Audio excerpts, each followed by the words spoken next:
Hello and welcome back. Today, we're going to talk about how to use the video tutorials feature, or how to get access to the video tutorials. We'll talk a little bit more about the layout and all that so that we can get on the same page.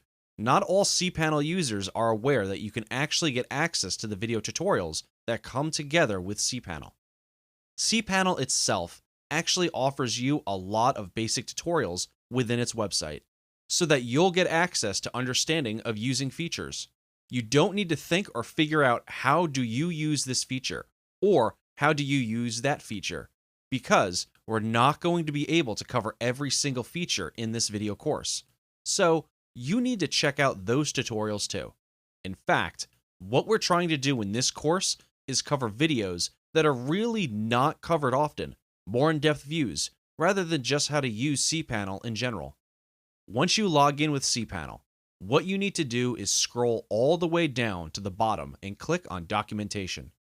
At this page, you will be able to access the video tutorials. As you can see, there are a variety of different types of documentation, like videos and written documentation. In the past, cPanel would add the video tutorials in the side of the cPanel, but now it is actually on the outside.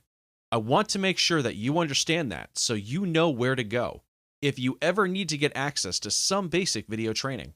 Now, what I also want to mention is the user interface. Some of you will have different user interface than what you're seeing on the screen here, and that typically is because of the style of a hosting company. You can actually change the style. Most of you will have something that looks like this, and it really depends on your web hosting company. Some web hosting companies will actually customize the cPanel with their own user interface, with their own icons and all of that. What actually holds true and stays the same is the actual words on the sections and on the actual icons.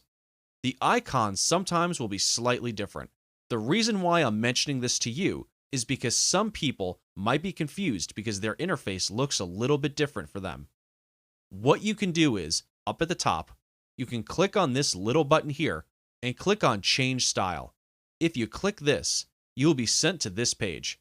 I'm going to zoom in just a little bit more so that you can see it much clearer. So, there are different styles and different skins, as we call them, and the basic one looks like this. Then, we have the dark version. But, if you'll notice, the icons are very similar and very much the same. The only difference is the background.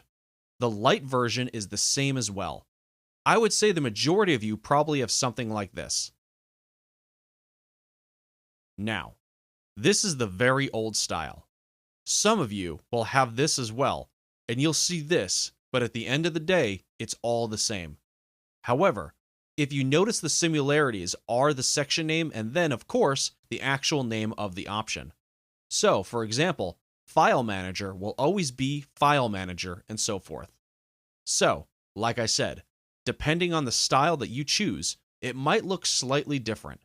But at the end of the day, typically the things that do not change are the actual titles of the options. File Manager is going to be File Manager across the board. You're going to see different sections. Some of these sections will be different. Some, as you can see, you can actually move around. I can move this section further down here.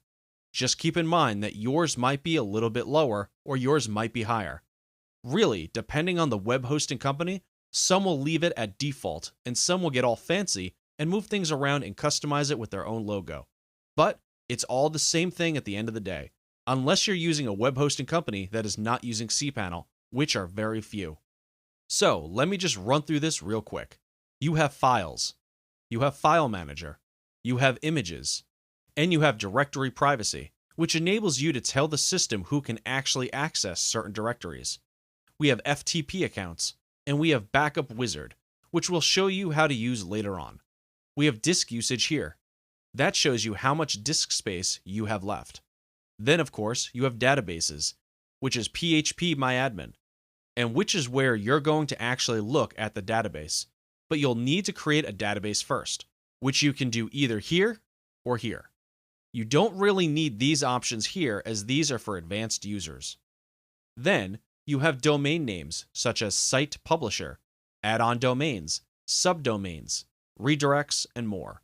we're not really going to cover this, but subdomains, as you know, it's basically adding a keyword .yourdomain.com. So it's going to be a subdomain of the domain. Then, of course, you have email. You're going to be able to create email accounts here.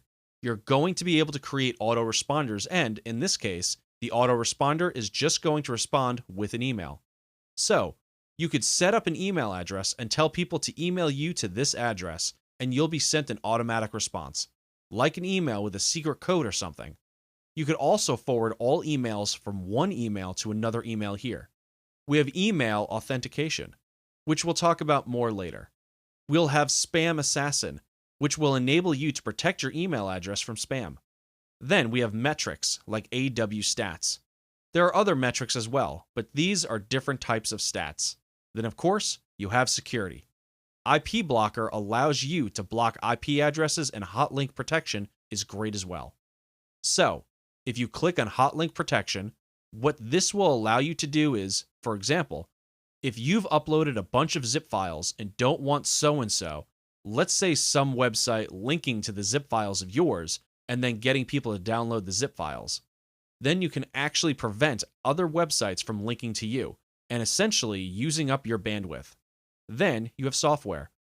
The majority of these you will not really use. You will run into Softoculus, which we'll talk about later down the road. Then, of course, you have advanced options like cron jobs, which you will usually set up when you install a web script, and all these other things you won't really use as much. You will use error pages, which we'll show you in a different video as well.